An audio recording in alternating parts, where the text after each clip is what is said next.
खबर बलिया से है, जहां यूपी के पूर्व मंत्री उपेंद्र तिवारी ने बयान देते हुए कहा कि राहुल गांधी अखिलेश यादव सिर्फ यात्रा करते और स्लोगन देते। उपेंद्र तिवारी ने कहा कि कांग्रेस और उसके सहयोगी दलों ने देश के विकास के लिए कुछ नहीं किया है।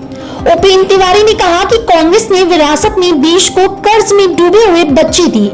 उपेंद्र तिवारी ने कहा कि मोदी जी का नारा है कि सबका साथ, सबका विकास, सबका विश्वास, सबका प्रयास।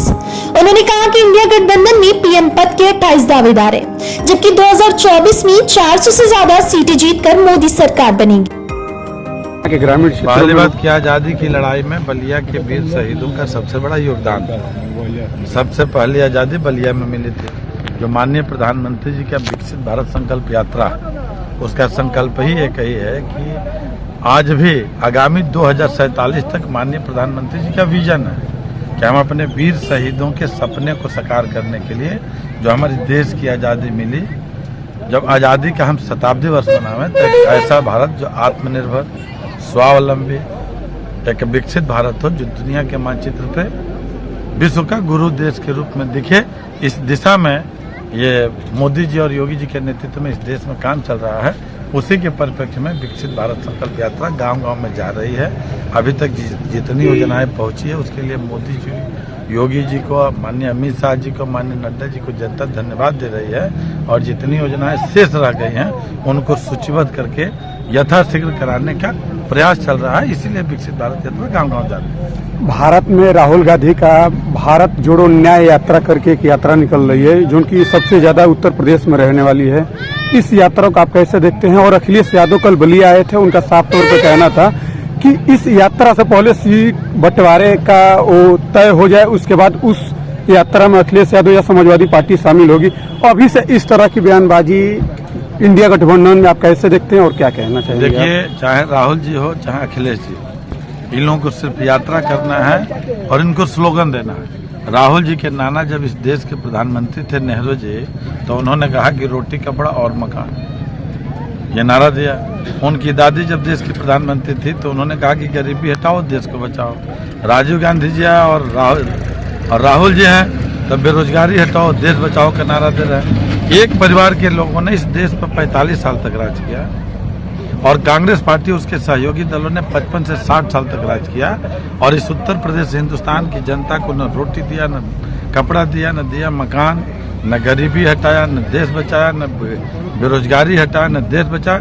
55-60 सालों तक इस देश पर राज करने के बाद विरासत में यही दिया कि हमारे या आपके किसी भी परिवार में कोई बच्चा और बच्ची पैदा होता है, तो कर्ज में डूबा हुआ पैदा होता है। इसके लिए कोई जिम्मेदार है तो कांग्रेस पार्टी और उसके सहयोगी दल। उन सब लोगों ने नारा दिया। मोदी जी ने एक नारा दिया था प्रधानमंत्री बनने के पहले कि सबका साथ, सबका विकास। 2019 में 2 स्लोगन और जोड़ा कि सबका विश्वास और सबका प्रयास। तो तब के भारत और अब के भारत में अंतर यही है कि पहले जिसका नाम बीपीएल सूची में होता था, उसी व्यक्ति को केंद्र सरकार से लेकर राज्य सरकार की योजना का लाभ मिलता था। अब के भारत में है कि चाहे गरीब हो या अमीर हो, मोदी जी और योगी जी की सरकार में सभी लोगों को सारी योजनाएं मिल रही हैं, और बहुत सारी योजनाएं हैं जो सबके लिए है। और ये अब का भारत है, यही मोदी जी का भारत है, यही विकसित भारत है, यही संकल्पित भारत है। और वही संकल्पित कराने के लिए गाँव जा रहा है कि 2047 तक एक ऐसा भारत जो दुनिया के मानचित्र में हर क्षेत्रों में विश्व का प्रतिनिधित्व करते हुए विश्व गुरु के रूप में भारत दिखे, उसी भारत की कल्पना करते हुए माननीय प्रधानमंत्री जी ने ये मोदी गारंटी वाला रथ गाँव जा रहे हैं। बिहार में सीट बंटवारे को लेकर आज चर्चा चल रही है। कितने में जेडीयू और कांग्रेस कितनी सीटों पर लड़ेगी? चाहे बिहार हो, चाहे यूपीए का इनका गठबंधन हो, चाहे एनडी अलायंस गठबंधन, जितने दल के नेता हैं, सबके मन में अपेक्षा ये है कि हम देश के प्रधानमंत्री बने। तो आज 28 दल हैं, तो उस गठबंधन में 28 प्रधानमंत्री के दावेदार हैं। तब मामला सीट के बंटवारे पे आएगा, और तब उनका मामला आएगा कि मोदी को हटाओ।